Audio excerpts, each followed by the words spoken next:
ਗੁਰਪ੍ਰੀਤ ਕੌਰ ਆਪਣੇ ਦਫ਼ਤਰ ਦਾ ਕੰਮ ਖਤਮ ਕਰਕੇ ਬਠਿੰਡੇ ਤੋਂ ਲੁਧਿਆਣੇ ਆਪਣੇ ਘਰ ਆ ਰਹੀ ਸੀ।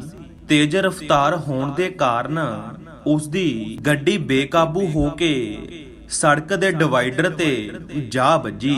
ਬਹੁਤ ਭਿਆਨਕ ਐਕਸੀਡੈਂਟ ਹੋਇਆ ਜਿਸ ਨਾਲ ਕਾਰ ਪੂਰੀ ਤਰ੍ਹਾਂ ਟੁੱਟ ਗਈ। ਐਕਸੀਡੈਂਟ ਇੰਨਾ ਭਿਆਨਕ ਸੀ ਕਿ ਗੁਰਪ੍ਰੀਤ ਕੌਰ ਨੂੰ ਕਾਰ ਦੇ ਹਿੱਸਿਆਂ ਨੂੰ ਕੱਟ ਕੇ ਬਾਹਰ ਕੱਢਿਆ ਗਿਆ ਤੇ ਬਾਅਦ ਦੇ ਵਿੱਚ ਹਸਪੀਟਲ ਲੈ ਜਾਇਆ ਗਿਆ। ਗੁਰਪ੍ਰੀਤ ਕੌਰ ਦੀ ਹਾਲਤ ਦੇਖ ਕੇ ਤਾਂ ਇੰਜ ਲੱਗ ਰਿਹਾ ਸੀ ਕਿ ਜਿਵੇਂ ਉਹ ਨਹੀਂ ਬਚੇਗੀ, ਪਰ ਉਸ ਦਾ ਇਲਾਜ ਕਰਵਾਇਆ ਗਿਆ ਤੇ ਉਸ ਦਾ ਚੂਲਾ ਖਰਾਬ ਹੋ ਗਿਆ, ਜਿਸ ਤੋਂ ਬਾਅਦ ਗੁਰਪ੍ਰੀਤ ਕੌਰ ਦੀ ਜਾਨ ਤਾਂ ਬਚ ਗਈ ਪਰ ਉਸ ਦੀ ਲੱਤ ਕੱਟਣੀ ਪਈ। ਦੁੱਖ ਤਾਂ ਇਹੀ ਸੀ ਕਿ ਗੁਰਪ੍ਰੀਤ ਕੌਰ ਹੁਣ ਤਾਂ ਨਾ ਚੱਲ ਸਕਦੀ ਸੀ ਤੇ ਨਾ ਹੀ ਬੈਠ ਸਕਦੀ ਸੀ। ਲੰਡਨ ਦੇ ਗੁਰਦੁਆਰੇ ਸਾਹਿਬ ਦੇ ਹੈੱਡ ਗ੍ਰੰਥੀ ਹਰਦੀਪ ਸਿੰਘ ਨੇ ਦੱਸਿਆ ਕਿ ਗੁਰਪ੍ਰੀਤ ਕੌਰ ਦੇ ਪਿਤਾ ਇੱਕ ਸਰਕਾਰੀ ਨੌਕਰੀ ਦੇ ਉੱਤੇ ਸੀ। ਗੁਰਪ੍ਰੀਤ ਕੌਰ ਦਾ ਪਰਿਵਾਰ ਲੁਧਿਆਣੇ ਨਾਲ ਸੰਬੰਧ ਰੱਖਦਾ ਸੀ ਤੇ ਜਦੋਂ ਗੁਰਪ੍ਰੀਤ ਕੌਰ 10 ਸਾਲਾਂ ਦੀ ਸੀ ਤਾਂ ਉਸ ਦੀ ਮਾਂ ਇੱਕ ਲੰਬੀ ਬਿਮਾਰੀ ਤੋਂ ਬਾਅਦ ਚੱਲ ਬਸੀ, ਜਿਸ ਤੋਂ ਬਾਅਦ ਗੁਰਪ੍ਰੀਤ ਕੌਰ ਦੇ ਪਿਤਾ ਗੁਰਚਰਨ ਸਿੰਘ ਨੇ ਹੀ ਉਸ ਦੀ ਪਰਵਰਿਸ਼ ਕੀਤੀ। ਰਿਸ਼ਤੇਦਾਰਾਂ ਦੇ ਕਹਿਣ ਤੇ ਗੁਰਪ੍ਰੀਤ ਕੌਰ ਦੇ ਪਿਤਾ ਗੁਰਚਰਨ ਸਿੰਘ ਨੇ ਦੂਸਰਾ ਵਿਆਹ ਕਰਵਾ ਲਿਆ ਤੇ ਦੂਸਰੀ ਪਤਨੀ ਨੇ ਗੁਰਪ੍ਰੀਤ ਕੌਰ ਨੂੰ ਮਾਮਾ ਵਾਲਾ ਪਿਆਰ ਦਿੱਤਾ। ਸਮਾਂ ਲੰਘਿਆ ਤਾਂ ਗੁਰਚਰਨ ਸਿੰਘ ਦੀ ਦੂਸਰੀ ਪਤਨੀ ਦੇ ਬੱਚਾ ਹੋਣ ਵਾਲਾ ਸੀ, ਪਰ ਕਿਸੇ ਕਾਰਨ ਕਰਕੇ ਬੱਚੇ ਹੋਣ ਤੋਂ ਪਹਿਲਾਂ ਹੀ ਗੁਰਚਰਨ ਸਿੰਘ ਦੀ ਦੂਸਰੀ ਪਤਨੀ ਦੀ ਵੀ ਮੌਤ ਹੋ ਗਈ ਤੇ ਉਸ ਦਾ ਬੱਚਾ ਵੀ ਨਾਲ ਹੀ ਮਰ ਗਿਆ। ਹੁਣ ਗੁਰਪ੍ਰੀਤ ਕੌਰ ਦਾ ਇੰਨਾ ਭਿਆਨਕ ਐਕਸੀਡੈਂਟ ਹੋਇਆ ਸੀ ਤੇ ਪਿਤਾ ਗੁਰਚਰਨ ਸਿੰਘ ਨੇ ਹੀ ਉਸ ਦੇ ਦੇਖਭਾਲ ਕੀਤੀ। ਬਹੁਤ ਮੁਸ਼ਕਲਾਂ ਤੋਂ ਬਾਅਦ ਗੁਰਪ੍ਰੀਤ ਕੌਰ ਦਾ ਕੈਰੀਅਰ ਬਣਿਆ ਸੀ। ਉਹ ਸਮਾਂ ਆ ਚੁੱਕਿਆ ਸੀ ਕਿ ਗੁਰਪ੍ਰੀਤ ਕੌਰ ਹੁਣ ਬੈਠ ਵੀ ਨਹੀਂ ਸਕਦੀ ਸੀ। ਬੜੀ ਮੁਸ਼ਕਲ ਦੇ ਨਾਲ ਹੀ ਉਸ ਦਾ ਪਿਤਾ ਉਸ ਨੂੰ ਸਹਾਰਾ ਦੇ ਕੇ ਬਿਠਾਉਂਦਾ ਸੀ ਤੇ ਰੋਟੀ ਪਾਣੀ ਖਵਾਉਂਦਾ ਸੀ ਤੇ ਬਾਅਦ ਵਿੱਚ ਉਸ ਦੀ ਕਿਰਿਆ ਵੀ ਸੋਧਦਾ ਸੀ। ਗੁਰਪ੍ਰੀਤ ਕੌਰ ਦਾ ਪਰਿਵਾਰ ਹੁਣ ਕਾਫੀ ਤੰਗੀ ਕੱਟ ਰਿਹਾ ਸੀ, ਪਰ ਪਰਮਾਤਮਾ ਦੇ ਰੰਗਾਂ ਨੂੰ ਕੋਈ ਨਹੀਂ ਸਮਝ ਸਕਦਾ। ਗੁਰਪ੍ਰੀਤ ਕੌਰ ਦਾ ਇੱਕੋ ਇੱਕ ਸਹਾਰਾ ਉਸ ਦਾ ਪਿਤਾ ਇੱਕ ਦਿਨ ਰਸੋਈ ਦੇ ਵਿੱਚ ਕੰਮ ਕਰ ਰਿਹਾ ਸੀ ਤੇ ਅਚਾਨਕ ਹੀ ਡਿੱਗ ਗਿਆ, ਜਿਸ ਤੋਂ ਬਾਅਦ ਉਹ ਵੀ ਇਸ ਜਹਾਨੋਂ ਤੁਰ ਗਿਆ। ਹੁਣ ਗੁਰਪ੍ਰੀਤ ਕੌਰ ਇਕੱਲੀ ਰਹਿ ਚੁੱਕੀ ਸੀ। ਉਸ ਦਾ ਸਹਾਰਾ ਉਸ ਦਾ ਪਿਤਾ ਵੀ ਮਰ ਚੁੱਕਿਆ ਸੀ। ਕੁਝ ਕੁ ਦਿਨਾਂ ਬਾਅਦ ਗੁਰਪ੍ਰੀਤ ਕੌਰ ਦੇ ਰਿਸ਼ਤੇਦਾਰਾਂ ਨੇ ਉਸ ਨੂੰ ਸੰਭਾਲਿਆ, ਪਰ ਉਸ ਦੀ ਸਾਂਭ ਸੰਭਾਲ ਬਹੁਤ ਹੀ ਮੁਸ਼ਕਲ ਸੀ। ਬਾਅਦ ਵਿੱਚ ਲੰਡਨ ਦੇ ਵਿੱਚ ਰਹਿੰਦੇ ਗੁਰਪ੍ਰੀਤ ਕੌਰ ਦਾ ਮਾਮਾ ਭਾਰਤ ਆਇਆ। ਉਸ ਨੇ ਗੁਰਪ੍ਰੀਤ ਕੌਰ ਦੀ ਹਾਲਤ ਦੇਖੀ ਤੇ ਇਹ ਫੈਸਲਾ ਕੀਤਾ ਕਿ ਉਹ ਗੁਰਪ੍ਰੀਤ ਕੌਰ ਨੂੰ ਲੰਡਨ ਵਿੱਚ ਹੀ ਲੈ ਜਾਣਗੇ ਤੇ ਉਸ ਦਾ ਉੱਥੇ ਇਲਾਜ ਕਰਵਾਉਣਗੇ।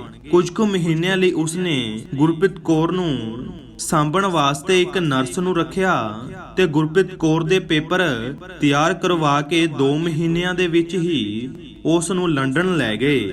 ਗੁਰਪ੍ਰੀਤ ਕੌਰ ਦੇ ਮਾਮਾ ਜੀ ਨੇ ਲੰਡਨ ਦੇ ਵਿੱਚ ਇੱਕ ਅੰਗਰੇਜ਼ ਔਰਤ ਦੇ ਨਾਲ ਵਿਆਹ ਕਰਵਾਇਆ ਹੋਇਆ ਸੀ ਤੇ ਘਰ ਦੇ ਵਿੱਚ ਗੁਰਪ੍ਰੀਤ ਕੌਰ ਦੀ ਮੌਜੂਦਗੀ ਉਸ ਦੀ ਮਾਮੀ ਨੂੰ ਪਸੰਦ ਨਹੀਂ ਸੀ। ਫਿਰ ਵੀ ਉਸ ਦਾ ਮਾਮਾ ਗੁਰਪ੍ਰੀਤ ਕੌਰ ਦਾ ਇਲਾਜ ਕਰਵਾ ਰਿਹਾ ਸੀ, ਪਰ ਜਦੋਂ ਉਸ ਦਾ ਮਾਮਾ ਕੰਮ ਤੇ ਚਲਿਆ ਜਾਂਦਾ ਤਾਂ ਉਸ ਦੀ ਮਾਮੀ ਉਸ ਨੂੰ ਤਾਨੇ ਦੇ ਕੇ ਤੰਗ ਕਰਦੀ। ਹੌਲੀ ਹੌਲੀ ਉਸ ਦੇ ਮਾਮੇ ਨੇ ਉਸ ਦਾ ਅਜਿਹਾ ਇਲਾਜ ਕਰਵਾਇਆ ਕਿ ਗੁਰਪ੍ਰੀਤ ਕੌਰ ਬੈਠਣ ਜੋਗੀ ਹੋ ਗਈ ਤੇ ਵੀਲ ਚੇਅਰ ਉੱਤੇ ਆਪਣੇ ਆਪ ਹੀ ਘੁੰਮਦੀ ਰਹਿੰਦੀ ਸੀ। ਗੁਰਪ੍ਰੀਤ ਕੌਰ ਨੇ ਸੋਚਿਆ ਕਿ ਘਰ ਦੇ ਵਿੱਚ ਰਹਿ ਕੇ ਤਾਂ ਪਰੇਸ਼ਾਨ ਹੀ ਹੋਵਾਂਗੀ, ਇਸ ਲਈ ਉਸਨੇ ਆਪਣੇ ਘਰ ਦੇ ਕੋਲ ਬਣੇ ਗੁਰਦੁਆਰੇ ਸਾਹਿਬ ਦੇ ਵਿੱਚ ਜਾਣਾ ਸ਼ੁਰੂ ਕਰ ਦਿੱਤਾ। ਜਿਸ ਗੁਰਦੁਆਰੇ ਸਾਹਿਬ ਦੇ ਵਿੱਚ ਮੈਂ ਹੈੱਡ ਗ੍ਰੰਥੀ ਸੀ, ਜਦੋਂ ਗੁਰਪ੍ਰੀਤ ਕੌਰ ਗੁਰਦੁਆਰੇ ਸਾਹਿਬ ਆਉਂਦੀ ਤਾਂ ਮੈਨੂੰ ਬੜਾ ਪਿਆਰ ਦੇ ਨਾਲ ਬੁਲਾਉਂਦੀ ਸੀ ਤੇ ਉਸ ਸਮੇਂ ਇੱਕ ਹੋਰ ਮੁੰਡਾ ਵੀ ਗੁਰਦੁਆਰੇ ਸਾਹਿਬ ਦੇ ਵਿੱਚ ਹਰ ਰੋਜ਼ ਆਉਂਦਾ ਸੀ ਤੇ ਗੁਰਪ੍ਰੀਤ ਕੌਰ ਨੂੰ ਦੇਖਦਾ ਰਹਿੰਦਾ ਸੀ। ਗੁਰਪ੍ਰੀਤ ਕੌਰ ਦੀ ਜ਼ਿੰਦਗੀ ਬਾਰੇ ਸੁਣ ਕੇ ਉਸ ਨੂੰ ਬਹੁਤ ਦੁੱਖ ਮਹਿਸੂਸ ਹੋਇਆ ਕਿ ਕਿਵੇਂ ਇੱਕ ਵਧੀਆ ਨੌਕਰੀ ਕਰਨ ਵਾਲੀ ਕੁੜੀ ਅੱਜ ਇਹਨਾਂ ਹਾਲਾਤਾਂ ਦੇ ਵਿੱਚ ਪਹੁੰਚ ਚੁੱਕੀ ਹੈ। ਉਸ ਲੜਕੇ ਨੇ ਫੈਸਲਾ ਕੀਤਾ ਕਿ ਉਹ ਗੁਰਪ੍ਰੀਤ ਕੌਰ ਦੇ ਨਾਲ ਵਿਆਹ ਕਰਵਾਵੇਗਾ ਤੇ ਗੁਰਪ੍ਰੀਤ ਕੌਰ ਦਾ ਦੁੱਖ ਵੰਡੇਗਾ। ਜਦੋਂ ਉਸਨੇ ਇਸ ਬਾਰੇ ਗੁਰਪ੍ਰੀਤ ਕੌਰ ਦੇ ਮਾਮੇ ਦੇ ਨਾਲ ਗੱਲ ਕੀਤੀ ਤਾਂ ਗੁਰਪ੍ਰੀਤ ਕੌਰ ਦੇ ਮਾਮੇ ਨੇ ਕਿਹਾ ਕਿ ਕਾਕਾ, ਸ਼ਕਲਾਂ ਦੇ ਵਿੱਚ ਕੁਝ ਨਹੀਂ ਰੱਖਿਆ ਹੁੰਦਾ। ਗੁਰਪ੍ਰੀਤ ਕੌਰ ਚਾਹੇ ਸੋਹਣੀ ਹੈ ਪਰ ਇਸ ਦੀ ਸਾਂਭ ਸੰਭਾਲ ਕਰਨਾ ਬਹੁਤ ਮੁਸ਼ਕਲ ਹੈ।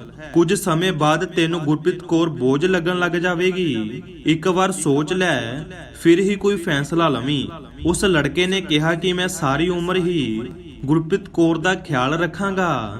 ਜਿਸ ਤੋਂ ਬਾਅਦ ਗੁਰਪ੍ਰੀਤ ਤੇ ਉਸ ਦਾ ਮਾਮਾ ਜੀ ਵਿਆਹ ਦੇ ਲਈ ਰਾਜ਼ੀ ਹੋ ਗਏ। ਇਹ ਸਭ ਗੱਲਾਂ ਗੁਰਦੁਆਰੇ ਸਾਹਿਬ ਦੇ ਵਿੱਚ ਹੀ ਮੇਰੇ ਸਾਹਮਣੇ ਹੋਈਆਂ। ਪਰ ਪਰਮਾਤਮਾ ਦਾ ਭਾਣਾ ਦੇਖੋ, ਇਸ ਗੱਲ ਤੋਂ 5 ਦਿਨਾਂ ਬਾਅਦ ਹੀ ਗੁਰਪ੍ਰੀਤ ਕੌਰ ਦੇ ਮਾਮਾ ਜੀ ਦੀ ਮੌਤ ਹੋ ਗਈ ਤੇ ਉਸ ਦੀ ਮੌਤ ਵੀ ਇੱਕ ਐਕਸੀਡੈਂਟ ਦੇ ਵਿੱਚ ਹੋਈ। ਉਸ ਦੇ ਮਾਮਾ ਜੀ ਦੀ ਮੌਤ ਤੋਂ ਬਾਅਦ ਗੁਰਪ੍ਰੀਤ ਕੌਰ ਦੀ ਮਾਮੀ ਨੇ ਉਸ ਨੂੰ ਘਰੋਂ ਕੱਢ ਦਿੱਤਾ ਤੇ ਅਜਿਹੀ ਹਾਲਤ ਦੇ ਵਿੱਚ ਗੁਰਪ੍ਰੀਤ ਕੌਰ 3 ਦਿਨਾਂ ਦੇ ਲਈ ਸੜਕ ਦੇ ਉੱਤੇ ਪਈ ਸੀ। ਗੁਰਪ੍ਰੀਤ ਚਾਹੁੰਦੀ ਸੀ ਤਾਂ ਉਸ ਲੜਕੇ ਦੇ ਕੋਲ ਵੀ ਜਾ ਸਕਦੀ ਸੀ, ਪਰ ਉਹ ਲੜਕੇ ਦੇ ਉੱਤੇ ਬੋਝ ਨਹੀਂ ਬਣਨਾ ਚਾਹੁੰਦੀ ਸੀ। ਇੱਕ ਦਿਨ ਗੁਰਪ੍ਰੀਤ ਕੌਰ ਮੈਨੂੰ ਸੜਕ ਦੇ ਕਿਨਾਰੇ ਤੇ ਮਿਲੀ, ਜਿਸ ਤੋਂ ਬਾਅਦ ਮੈਂ ਉਸ ਨੂੰ ਗੁਰਦੁਆਰੇ ਸਾਹਿਬ ਲੈ ਆਇਆ ਤੇ ਉਸ ਨੂੰ ਇੱਕ ਕਮਰਾ ਦੇ ਵਿੱਚ ਠਹਿਰਾ ਦਿੱਤਾ। ਮੈਂ ਸੋਚਿਆ ਕਿ ਗੁਰਪ੍ਰੀਤ ਕੌਰ ਦਾ ਵਿਆਹ ਉਸ ਲੜਕੇ ਦੇ ਨਾਲ ਕਰਵਾ ਦੇਵਾਂਗਾ ਤੇ ਉਹ ਹੀ ਇਸ ਦਾ ਖਿਆਲ ਰੱਖੇਗਾ। ਪਰ ਕੁਝ ਟਾਈਮ ਤੋਂ ਉਹ ਲੜਕਾ ਵੀ ਗੁਰਦੁਆਰੇ ਸਾਹਿਬ ਵਿੱਚ ਨਹੀਂ ਆ ਰਿਹਾ ਸੀ। ਸੋ ਗੁਰਪ੍ਰੀਤ ਕੌਰ ਦਾ ਖਿਆਲ ਮੈਨੂੰ ਹੀ ਰੱਖਣਾ ਪੈਣਾ ਸੀ। ਸ਼ਾਇਦ ਪਰਮਾਤਮਾ ਨੇ ਹੀ ਮੇਰੀ ਸੇਵਾ ਲਗਾਈ ਸੀ।